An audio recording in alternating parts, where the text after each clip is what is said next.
Welcome to the Dolphin Radio Show. Tonight's episode is going to be a bit of a special episode for those of you tenacious enough to endure an hour of my nonsensical ramblings. Yesterday was my birthday, you see, marking 36 years of life for me on this warm green rock, and I thought I would dedicate this particular episode of the Dolphin Radio Show to imparting some of the wisdom I've learned along the way unto you, dear viewer. And just for grins and giggles, I've invited some friends in for a little Q&A. If you'd like some questions answered from the Dolphin himself, you can jump into the chat, ask me anything. I will be keeping an eye on it as long as I can. Welcome to the show, Politely Atheist. Tim, how you doing today? Doing excellent. How are you? I'm doing good. It sounds like we got the stream running. I checked the live broadcast, and it's actually broadcasting what we're doing. So success.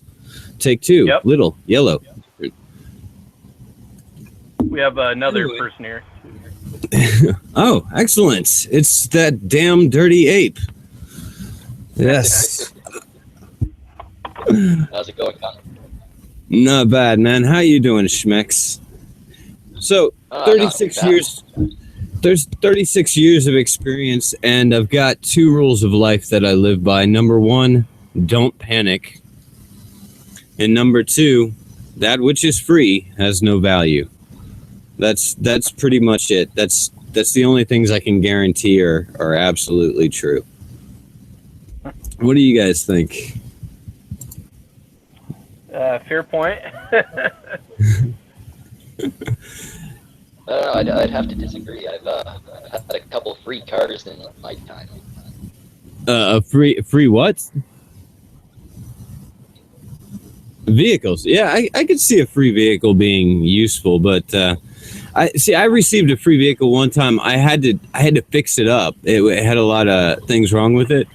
And they were like, "Yeah, if you want to fix it, you can have it." And so, labor was my cost, I guess. But in my experience, that which is free generally has no value. No, I definitely know what you mean. Yeah. Well, I think I draw my saying from concepts like you see these people that have never had money their whole life, even though they've had decent jobs from time to time. They're always broke, living paycheck to paycheck. They win the lottery, and 3 years later, they're dead of a crack overdose while destitute and $30,000 worth of debt. And you're like, what the fuck? How did that happen? Like, well, they don't value anything that costs, because it doesn't cost them anything.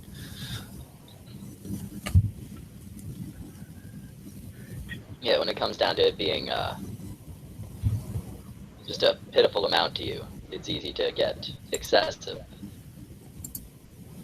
I think a lot of it also has to do with being handed things, and I think that seeing the what do you call it, the participation trophy generation, you kind of get that sense like, it's the participation trophy thing all over again. Like, you didn't really do anything to earn that except show up, and you only did that because somebody made you. So you earned nothing. They even said it at the end. All you did was have fun. Good fucking job. Yeah, you showed up. Well done. You didn't work. You put no effort. That's why you didn't get a real trophy. But the same thing, like, you win the lottery. What did you do to earn that lottery? Like, literally nothing. And that's why, 3 years later, you're in a gutter with a needle hanging out your arm, $30,000 in debt. And, yeah. Well, I don't know. It's an interesting philosophical point. It's like, who actually earns the money that they have? People whose family comes from wealth. Do their children actually earn their family's wealth, or is that idea of allowance something that we could really say that yes, they definitely earn something, but yeah, it's an interesting idea. For every situation that you hear about somebody winning the lottery and losing it in a week, sometimes you actually hear about some people winning the lottery and having stable lives for the rest of their lives. So I don't know. It's the cases that always go awry that we always hear about for some reason. Yeah. And I'm not saying everyone who wins the lottery. In fact, I think it's an incredibly small percentage of people that end up in that situation. Yeah. But what's Gucci? Dolphin, what is Gucci? Oh God, I don't know. Gucci is really expensive stuff if you don't buy it at the thrift store. Really shitty rapper. A couple of years ago, and here we go, 36 years of experience. Here's a nugget of wisdom onto you younger guys. When I was about 25 or 26, I was sick and tired of having to spend, say, $35, $36 on a nice shirt, $40 on a nice pair of slacks and stuff like that. So one of the things I did is I learned how to sew. And I learned how to do it really well. Like I practiced over and over. I made clothes and stuff like that. And then I started going to the thrift store, and you can find high-end like designer clothes at the thrift store, $5 or $6. Sure, they may be 6 sizes too big if you're like me, 6 foot and 135 pounds. They're going to be too big. But when you learn how to tailor your clothes like that, when you learn a skill like that, $5 and you can have $100 wardrobe. It's a really, really good, valuable skill, and I definitely recommend it to people. Boy, I mean, it was good. I have a wife for that, Oh man, I have to sew for my wife. She does everything by hand. She's terrified of the machine. I would make a girl joke, but since this is a birthday stream, I'll go easy on you. Come on, man. Birthday streams are where you're supposed to be the coldest and the cruelest. I mean, I got Scotch McGinnis calling me Wizard of Cause in the in the chat, man. If I can take that, I can take anything. That's cool. Oh man. Oh, so he was on your stream last week, man. I'm sorry I missed that. Yeah, no, that was actually not the first I'd heard of him, but I hadn't seen any of his videos or any of that. That was my first encounter with him. Really? Yeah. He does that though. Sometimes he'll just pop into streams. Yeah. I swear to God, I'm gonna have him in here for a one-on-one one day and just confuse the crap out of everyone. It's gonna be fun.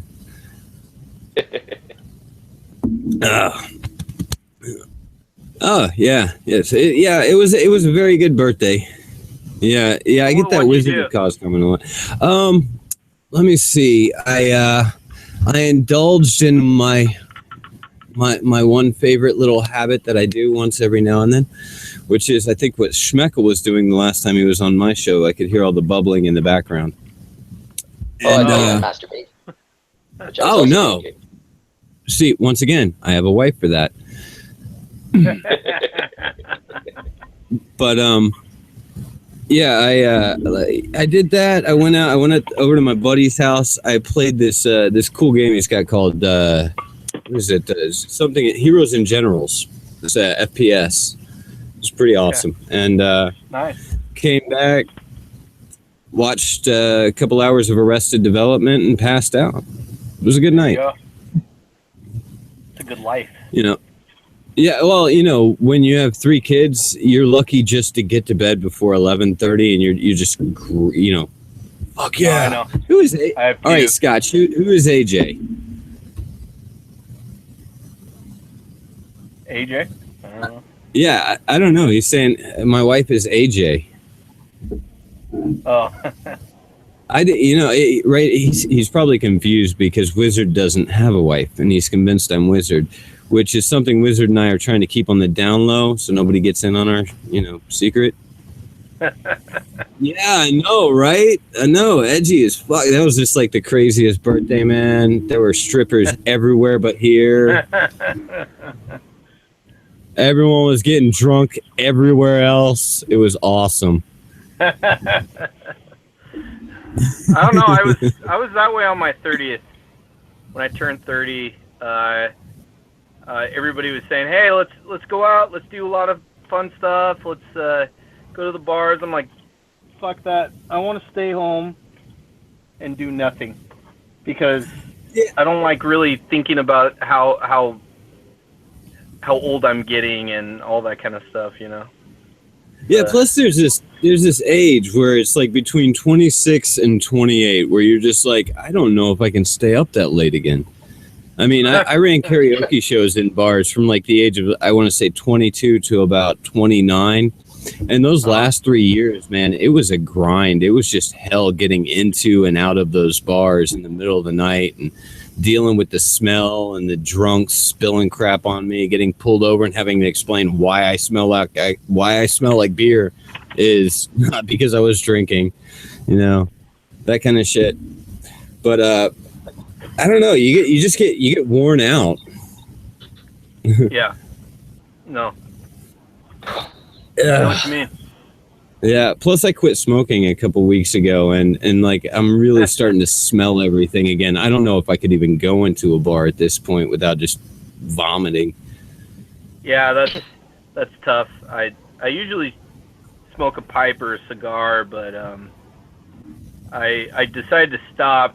Because chances of getting lung cancer from a pipe or cigar is a lot higher than like cigarettes, and I don't want to smoke cigarettes, so I just decided, fuck it, I'll just quit. Yeah, I've found that the other day all my urges went away when I rolled up that left-handed cigarette I was smoking. I don't want to admit to violating any laws or anything, so I'll just say I was smoking a left-handed cigarette, and I suddenly, all the fighting. Because you were smoking tobacco, so you probably get it where you're like all day long you're like, okay, 5 minutes till the next not having a cigarette moment. Yeah. Well, see, the one nice thing about smoking a pipe or a cigar is you get a much bigger rush, and it lasts for a lot longer. The problem is you can't taste anything for like several hours. And the buzz kind of makes you a little head high, So yeah, I'm in Washington State, so I do indulge in marijuana. Man, and it is legal here. Yeah, I'm telling you, what you need to do is you need to set up an industrial hemp farm. That's where all the real money is. Oh shit, man! It's 2 years too late. No, still nobody's doing it. Like there are so many regulations on medicinal marijuana or recreational marijuana, but there are literally no limitations at all anymore on industrial hemp, and the turnover rate for that is just exponential. There's no regulations on it. There's nothing holding you back. There's not a higher excise tax or anything like that. And you're exporting to hundreds of industries. So, I mean, that's really where the money is. And nobody's doing it because they're all like, no, I could sell drug weed and make more. No, you can't.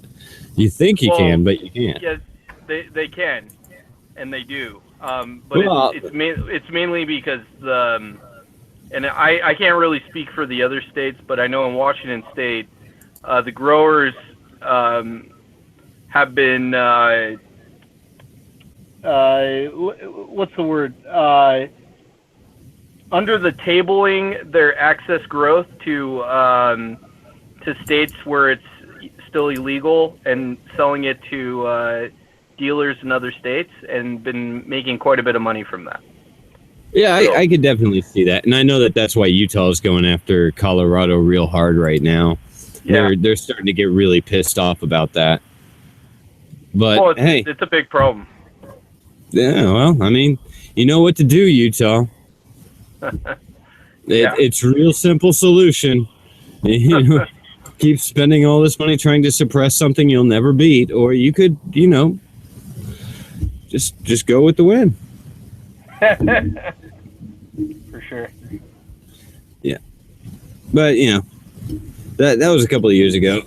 I love this blame the Russians thing. I swear to God, there's got to be a better meme than Russia's fault. But this is getting really entertaining. I love it. It's and I'm sorry, you can't hate Islam, but it's okay to hate Russia. Yeah, of course, Huge nation full of people. That's cool. But Islam and ideology, we can't hate that. Oh, I know it's hilarious, right? Oh man, no. The best part is all the people that were like, "Oh my God, now we're gonna have World War III." You know, back on November 9th, they're like, "Oh my God, we're gonna have World War III." And when it suddenly came around that, oh wait, we're not. They were like, "No, let's go to war with Russia." Okay, now you want World War III. They were all pumped with World War III. They were ready. They all had their fucking militia gear. They painted their faces. Them and their buddies were calling themselves the Wolverines. They were even learning how to ready to shoot go accurately with Nerf guns. No, you know what the best part about a civil war with a bunch of liberals or against a bunch of liberals is? They're using Nerf guns. Yeah, they're using Nerf guns. They're not going to shoot at you. Well, I mean, the thing that I don't think any media sources have been saying is how fucking close we actually were to going to war directly with Russia, based upon Hillary Clinton's statements. By Russia was ready to go if that happened. Oh wow, you cleared up a lot, man. Yeah, sorry about that. That happened. Is that better? Yeah, actually, you're coming in a lot clearer now after that. My whole, it's this car. I swear to God, it's killing me. But anyways, like the Russians were moving their nukes. They were doing troop formations. You know, they're really getting ready for a conflict. Yeah, they did it was like something like 400,000 civilian civil defense training over the course of a week or something like that.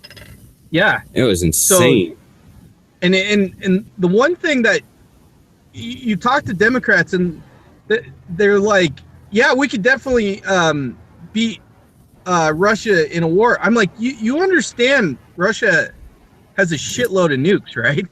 There's no winning. Like U.S. and Russia go to war. No one wins. Everyone loses that war, including every country that was involved. Maybe New Zealand, maybe Tanzania, or not Tanzania. What is it? Tasmania, maybe Antarctica are untouched. Everyone else dead. That's the way that works. Nobody wins a war. When people say, "Oh, we would have a war without nukes," I'm like, that's just not going to happen. Good luck. Hey guys, I know that we're going to try and destroy you as a nation, but promise us that as long as we don't nuke you, you won't nuke us, okay? You promise? You promise? You promise? Let me get a pinky promise. You promise you won't be the first one to launch a nuke? if you won't be the first one, I won't be the first one. You know what? I'll tell you what. In 30 days, we'll call each other. We'll go 1, 2, 3. We'll hit the button at the same time. All right? Pure show of brute force. It'll be a gentleman's duel. We'll just see whose nuke hits who first. Yeah. Yeah. No, I saw this really, and it was probably Russian propaganda, you know, because most of their military videos that they put out are propaganda meant to show how strong Russia is and whatnot. But they had a missile defense system where they had like 3 boats off of a shore, and they had a missile defense system that was 1,000 meters inland. And the boats, like one would randomly shoot off a missile, and the missile defense would have to shoot it down without knowing which it was, where it was located. All it would do is detect a missile launch and try to shoot down whatever missile that was launched. And like every single trial, it hit it within like 20 seconds. Like every single, like the missile would get like 100 meters off its deck, and it would just be knocked out. And you're just like, wow. No, that's definitely not true. Because see, I thought the same thing. I was like, there's no way that's possible. But then it's followed up with all these American reports that, oh, you know, we need Russia to leave Syria because their missile defense system is really blocking our ability to get to the moderate rebels. And I was like, really? Yeah. That missile defense system is real. Wow. No, it's sloppy. The Russian SAM system and the Russian anti-ballistic missile system is very, very sloppy. but they have a shitload of them. So that's all they really need, to be honest. And that's kind of like, that's been the story between us and the Russians to begin with, is they have more raw numbers and we have the quality stuff. Everything we have is super quality. Their stuff is shit. You know, and they've had a few really nice military equipments, some of their jets, some of their guns, but overall, that's kind of been the story. Excuse me. I get really frustrated with people when they talk about Russia as if Russia's our biggest, longest, bad boogeyman. And people fail to realize that Russia's actually only been an enemy or social enemy of the U.S. for probably maybe 50 years. And before that, Russia's the most interesting. Like if you actually go back to Lenin was the beginning of U.S. and Russia aren't going to be getting along. And from there up until I'd say about Gorbachev, it was U.S. and Russia are not going to get along during that period of time. But that's about 100 years. If you go back to Teddy Roosevelt and before, so you're turn of the 1900s all the way back to 1792 when we signed the Constitution, Russia was our closest ally during that period of time. In fact, they're the reason we didn't lose the War of 1812. They're the reason we're not Lower Canada right now. Yeah. There are also a lot of Americans don't like talking about that war. Yeah, because first of all, none of us know anything about it. Yeah, you did. Those freaking Canucks are tough in the winter. Anyway, if you look at War of 1812, we were beaten. All of our major cities were captured, occupied, or destroyed, and the last holdout was Fort McHenry.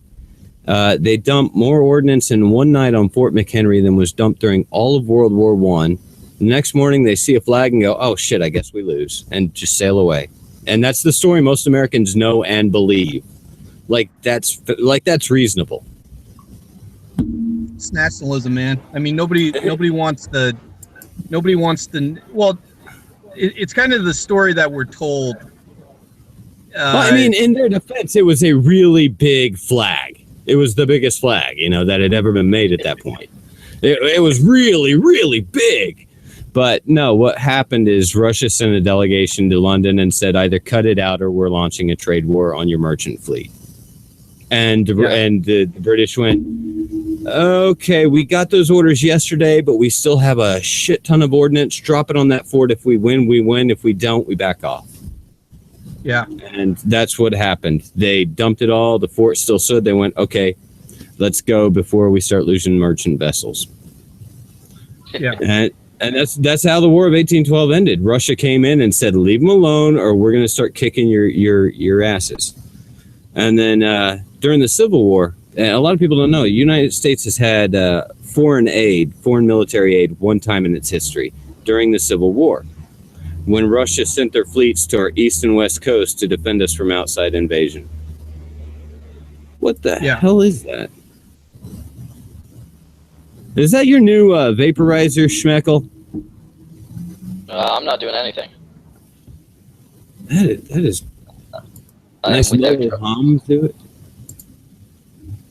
God. If it wasn't dangerous to metal, then no, I'm just kidding. That was a good night the other night. The good old days when I could smoke and get away with it. Oh, by the way, as far as life experience, advice for you guys out there listening, if you die without smoking weed, you will have failed. I'm just throwing it out there. That's a great way to fail. Well, to just see how not a big deal it is? Yeah. If only for that. If not, then even more for, the fact that it'll open your mind and make you realize that everything that you know is actually just been taught to you and it doesn't necessarily make it real. That kind of thing. Philosophy of the universe. Reasons why I won't call myself an atheist, even though I don't believe in God. Yeah. Also, don't die a virgin. For the opposite. Yeah. Not because it's not a big deal. Sex is. Yeah. So if you haven't tried it, try it. Oh, and don't hold back on that trying it. You know, if it feels good, just remember it's all the same in the dark. Oh yeah, which also it won't make you blind if you touch yourself. Yeah, no, you'll still be able to see, especially if you turn off the lights while you're jacking it. Yeah, eventually your eyes will adjust. You'll just think you're blind for a moment. That's just how your eyes work. I wonder how that thought came about. It's like, I don't know, did somebody like skeet in his own eye and then he couldn't see anymore? And he's like, oh my God, this is my punishment, my atonement. I don't know. People had weird ideas back in the day. You know, they used to crush up pearls and precious gemstones and think that those would heal people from like plague and shit. Yeah. True story. These are expensive. They must be medicine. Yeah, exactly. Lorenzo de Medici, the man who almost single-handedly paid for the Renaissance. He paid, all those paintings, they got paid for by this dude, Lorenzo El Magnifico de Medici, out of Florence. And he caught the bubonic plague at the end of the Renaissance, and he died of heavy metal poisoning because they put gold powder and silver powder and crushed pearls and rubies and shit and mixed them all together and just kept feeding him. And he just kept getting worse, so they kept giving him more. Bizarre people, man. Well, I mean, we kind of do the same thing if you think about it. I mean, one of the only ways that we deal with cancer is pretty much just to cut the tumor out for the most part, or the cancer-infected areas. So we don't really treat it in any kind of way. We just kind of like cut it out and hope that fixes it, or that it doesn't come out. Chemo and radiation and stuff like that to destroy all living cell tissue in the area. Yeah, I mean, it's the same thing. It kills all cells around the area, not just cancer. So it's a very dangerous treatment. It's the fucking radiation version of a hack job. Yeah, exactly. Yeah, there's another method that somebody came out with, I want to say within the past like 10 years, called anti-neoplastids, which is non-radiation, non-chemo.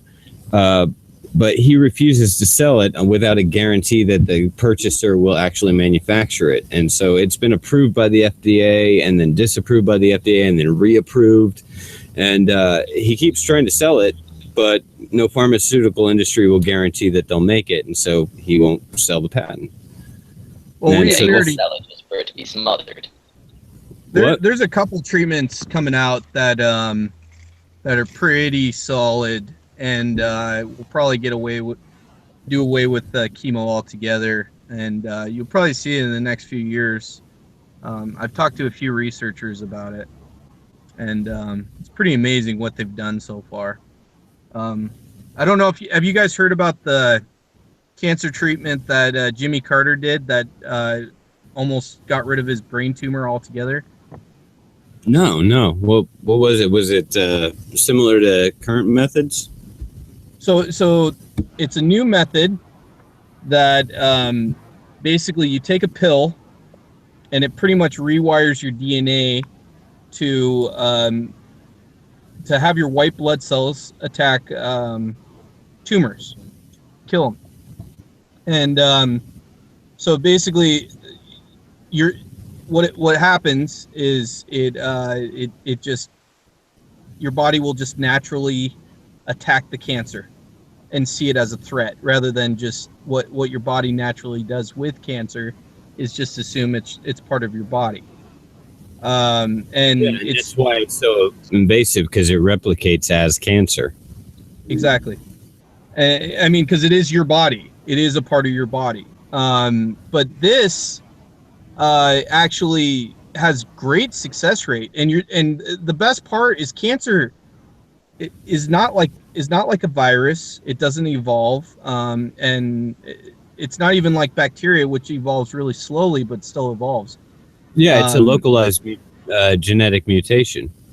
Exactly. So this treatment, if it works, can work all the time, and they don't you don't need to do anything else, and it could just be a part of our natural immunity in the future going forward. So you're saying like this could just be part of your vitamin supplement, whether you have cancer or not? Yes. Awesome. That does sound, and it sounds like what you're telling me is it sounds like it causes the body to attack anything that it determines as foreign. Which no. It's specifically cancer, because if it's anything that's foreign, could be extremely dangerous and could kill you. Because your body is mostly made up of foreign bacteria, and it's very important to a lot of body processes. Gut enzymes and whatnot. Just cancer. Good. Well, that's good to hear. All right. Open philosophy. Hope not for an easy life, but the strength to endure a difficult one. Take it away, boys. What? My personal philosophy? No. I mean, yeah. All right. It's philosophy moment. That was mine. Let's hear yours. I'm really having a good time right now. So I like I said, this is just kind of a rambling birthday stream. I don't really have any interviews or thoughts. I was going to do this solo and just talk, but I didn't know how long I could do that before I went mad at the sound of my own voice. Well, I mean, if I had a personal philosophy, it would be, I know nothing, and I want to know more. I like that. That's a good one. The thing that shocks me is how much things can change. Is just off of making simple changes in your day, a way that you change your philosophy, or just trying new things. How much you change as a person, and still kind of retain yourself. It's very interesting. If I had a personal philosophy, it'd be something like that, I guess. Excellent. Schmeckle, you got any personal philosophies there, buddy? You guys are sounding a little profound for my tastes. Not trying to be. My general views are, I guess, the basics of what I live by are: if it hurts no one, it's fine. If it hurts someone, it might be bad. It's not necessarily bad. Try to avoid the second situation as much as you can. It's about the extent of it for me. It's good. I like it. And always broadcast from a small hole in your backyard somewhere. Oh, well.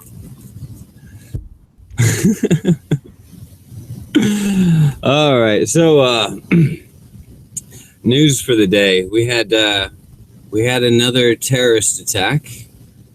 This makes number 748 or something? I don't know who's counting anymore. I believe we're at 363. What, just this year? No, past 10. Oh, okay. 363. Is that accurate? See, I was just making shit up.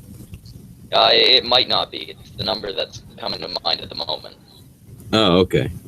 Yeah, I was just bullshitting out, just talking out my ass, so to speak. But did you guys see anything about that today? Yeah. Buckingham Palace? Or no, what? It wasn't Buckingham. It was Westminster Abbey. Yeah, my mistake. They're all the same, Those Brits all look alike to me. I'm sorry. I was talking about the castles, by the way, not the people. I wasn't being racist. I was being architectist. No, white people, they all look the same. Castles, they all look the same to me. So I love that Eddie Izzard bit where he's like, Yeah, we actually have castles around here. We have to freaking drive around them all the time. It's like they're in the way. It's like fucking bloody castles. Anyway, what are you guys doing for your birthdays this year? It looks like we lost Tim. Did we lose Tim? Yeah, he seems to have grown. Yeah. My birthday actually was just passed. It was earlier this month. Oh, well, happy birthday, man. What day is it? It was the 3rd. The 3rd? Oh, okay. My son's was the 11th, so I was just asking. Checking in on that. Me and the missus celebrated it by not having the kid for a night and getting shit-faced. Oh, dude, I wish we could do that, man. We got the 2-year-old, though, and no one's willing to take him too long.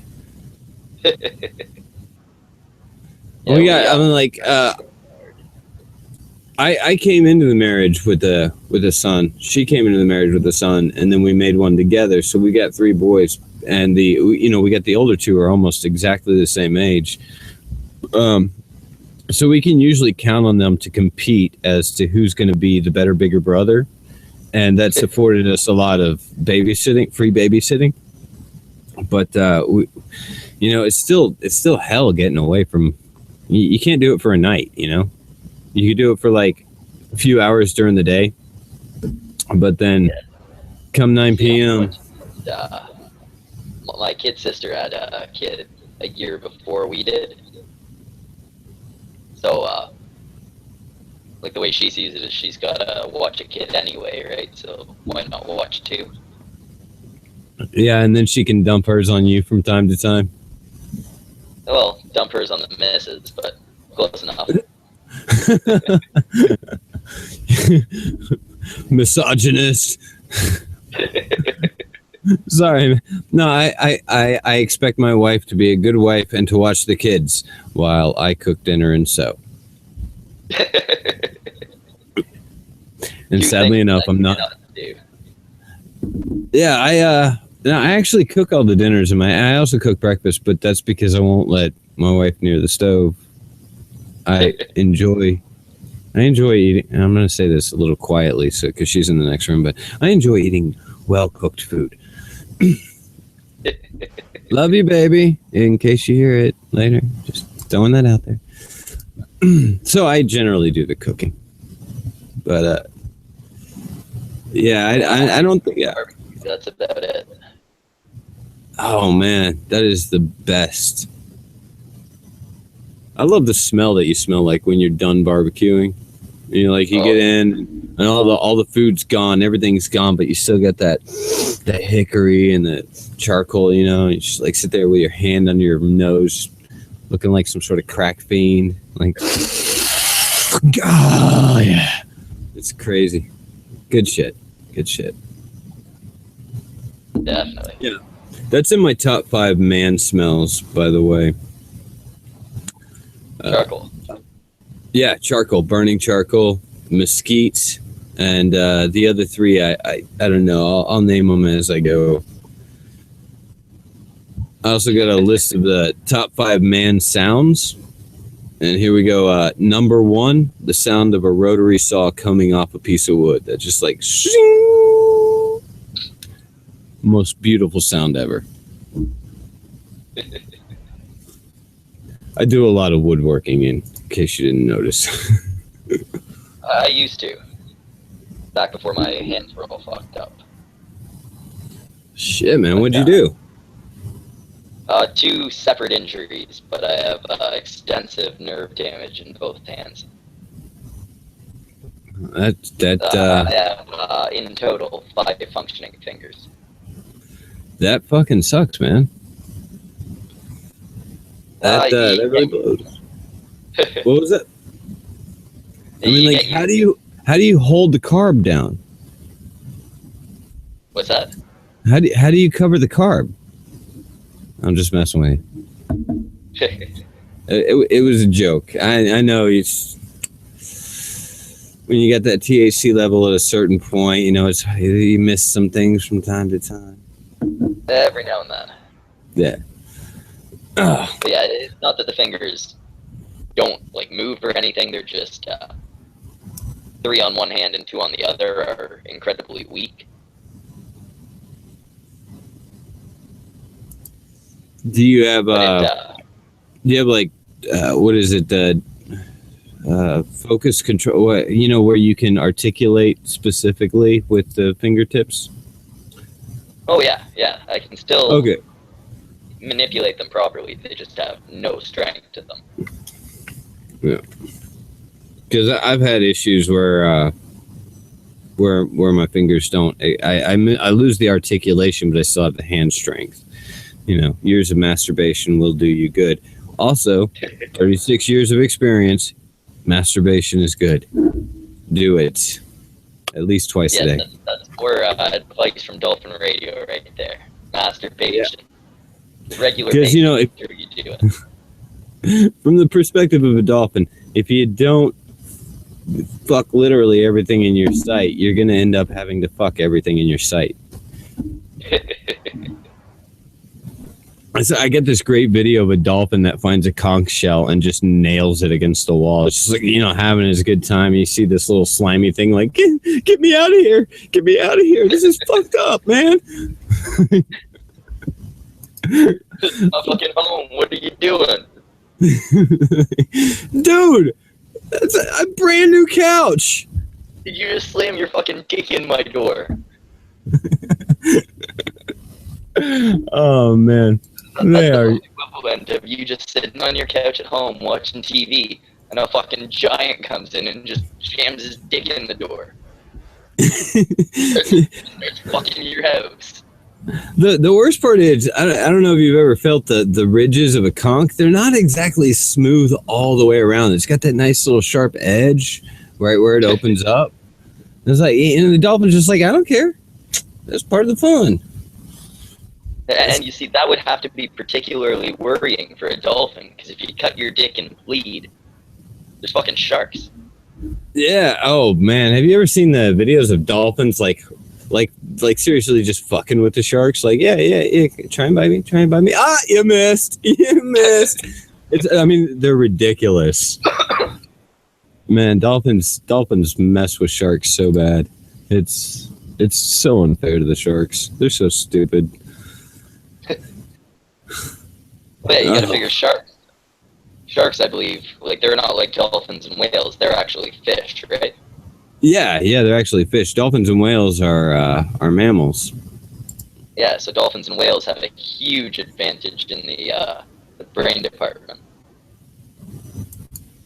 Yeah. Yeah, to say the least. Although not so much in the sharp teeth and all that department. Well, I mean, they do have pretty sharp teeth, actually. Don't mistake. They're definitely predators, and they're apex predators. They're just really friendly apex predators. They're like, hey, how you doing? You tasty. And before I eat you, let me fuck you. I mean, they're apex. Before you eat them, what's the point? Yeah, I mean, if you really think about it, dolphins are the most dangerous animals in the ocean. Not only are they apex predators, they're apex rapists. And rape whistles don't work underwater. At least a shark isn't going to rape you before it does the job. Yeah, a shark's just going to eat you. Dolphin's going to rape you first. Because. Just because. Yeah, not even for any reason. You could be, if Christy Winters by any chance is listening, even you could get raped by a dolphin. Oh man, I wouldn't be surprised if the dolphin raped you after it ate part of you as well. It'd be like, let me get this pre-eating rape in. All right, eat part of it. You know what? I gotta go. Hey, I'm ready. Let's go. You can't consent. That comment she got, I wouldn't even rape you. Not from a dolphin. Dolphin 100%. Great Christy Winters. Be careful. Be careful. So that side can be quite pedantic, and I get along pretty well with like Michael Rollins and Christiosity, but Christy Winters hears me say something like that, I'm going to get a rape charge. She'll be like, no. He said dolphins would, and he claims to be a dolphin. The Dolphin Radio did not say that a dolphin would rape Christy. Well, thoughts and opinions. Chris on Dolphin Radio. Private conversation. I'll send you it entirely. Call the police. He's on his way. Yeah, seriously, Christy, I wouldn't even rape you. And that's from a fucking. My wife would be so pissed. Not only like the whole sex with somebody else, but she'd be like, "Dude, standards, really?" Yeah, it would have been okay if he raped some attractive lady. She would have been fine with that. Like at least close to my wife, you know. Like, and yeah, you know, like 6 out of 10, something like that. Not a not whatever Christy is. I'm not trying to brag, but I do have one of the hottest wives in North America. She you know. So she's only minorly obese. No, actually, my family is all medically underweight. Okay. Oh yeah, you said you're. I actually get really upset at the body positivity movement because those are the same assholes who every time they see somebody like me, they go, "You need to eat a sandwich." You know what? You need to fuck off. Because I eat more sandwiches than you do at your 850 pounds and 5'2". See, I'm freaking like that. She's like somewhere around 100 pounds. Yeah, she's one of those people who can eat everything and like never gain a pound. Exactly, she eats twice what I do. Yeah, that's my whole family. Yeah, I've actually had what's called a spontaneous pneumothorax, which is a randomly collapsing lung, and this comes because it's only found in Caucasian men who are morbidly underweight, which is what they call the opposite of morbid obesity. And I've had 3 of them. It's just my lung spontaneously collapses. My body, when it runs out of fat tissue to consume, it targets the muscle. And so the muscles between your ribs are like the thinnest muscles. And once it causes a break in that rib muscle, your chest decompresses and you can no longer breathe. So there's real danger to being morbidly underweight, you know, especially if you're a Caucasian male, because this is only seen in Caucasian males. Oh shit. So yeah, if you're like me, if you're really tall, really thin, and happen to be Caucasian male, number 1, don't start smoking, and number 2, just be aware that if you feel like somebody just jabbed you in the chest with a knife, you need immediate attention and you need to signal help because you're not going to be able to yell for it. I'd like to also say, if you're not a Caucasian male who's severely underweight and you feel like somebody just stabbed you in the chest with a knife, still probably get help. So yeah, same advice right there. In fact, I'm just going to throw out, if you feel like you just got stabbed in the chest with a knife, go to the hospital. Whether or not there's a knife. Especially if there's no knife. Whether or not a knife is present. Yeah. It's a rough thing. The second time I did it, I was driving, and I drive a manual, so I was shifting into like 3rd or 4th gear, and I knew it.